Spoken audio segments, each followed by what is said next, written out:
So I went to the Polish market and I got goodies. But most importantly, I got pierogi and I'm gonna make them for dinner. They're frozen, which I don't think I've ever had non-homemade pierogi, so we'll see how they taste. So I didn't go all out and make onions to put on top too, but I boiled them first and then I pan fried them a little. So not as good as homemade. Could use some more salt, but pretty good.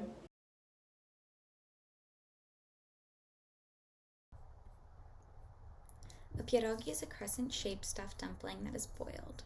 It's called a pierogi in Poland and a varenki in Ukraine. There are many different thoughts about where the pierogi originated from, but it is evident that it came about after the invention and spread of fresh pasta. The focus of the origination is specifically from the Proto-Slavic zone because of the fact that both varenki and pierogi are of Slavic origin. It is difficult to get a clear path of how the pierogi came about because of the fact that there are two dishes which were called pierog historically. One was a baked or fried stuffed pie made of a sourdough crust that was popular in Russia, and the other was what we now know as a pierogi, the boiled stuffed dumpling.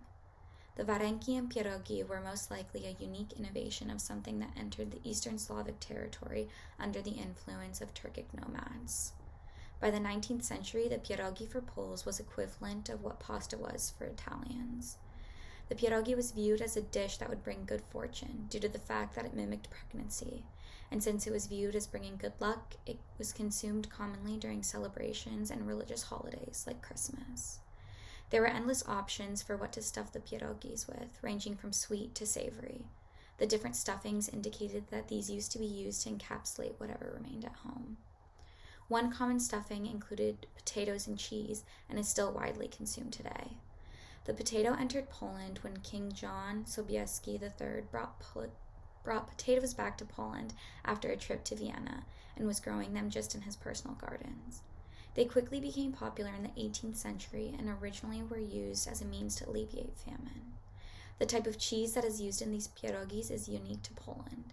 It is a curd cheese, and the closest thing that you can get to it in the United States is a pressed farmer's cheese, but it is still not the same. The cheeses come in many different forms and are on the list of Polish traditional food products. Although there was some immigration to the United States by Poles before the Civil War for political reasons, the time following the Civil War was when there was the largest immigration of Poles to the United States. This period lasted from 1865 to 1930, and the desire to leave Poland was caused by religious factors, compulsory military control, political discontent, and economic reasons. After immigrating to the United States, Poles continued to celebrate many holidays the ways that they did in Poland. After some time, there was integration of American customs into their celebrations as well. Christmas Eve is a perfect example of a celebration that has been kept very similar to how it is celebrated in Poland, but with some integration of American customs as well.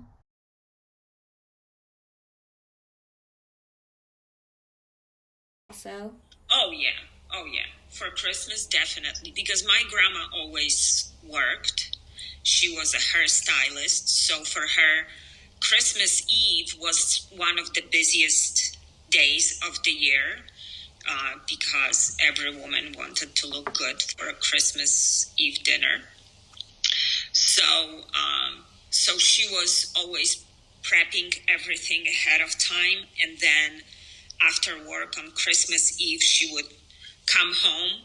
We kids were there, and it was like little factory. Everybody had assigned. My grandma would always make pierogi dough because she knew how to do it, and she always made it the best.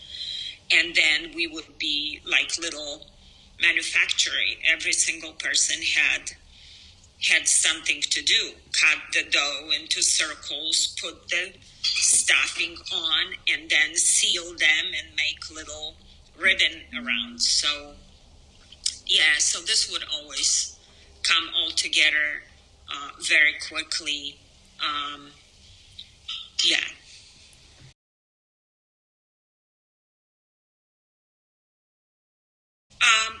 Well, for me, it was important that, you and your brother developed some kind of memories about it. It's always been my dream, of course, that one day we'll all go together back to Poland and you will experience how it is. Because as much as I can try to do it, it's more about the spirit than anything else. I, for us also it was always something. Again, the food that we were serving, that we were eating during Christmas Eve, is something that was always served only once a year. So it's very special. It's not everyday meals. So for you, it's the same. It's something, unless we go visit Poland and then we go to Bar Mleczny and we have pierogis there. But yes, it was very important for me to do it. And as you know, we do it every single year for Christmas Eve as much as we can, trying to find ingredients and trying to replicate it. It's like food in general. There are flavors, there are smells that make me happy, and I hope there's the same for you. And I think we all have those things that that take us back to when we were younger, and again gives us good memories. That's the most important thing.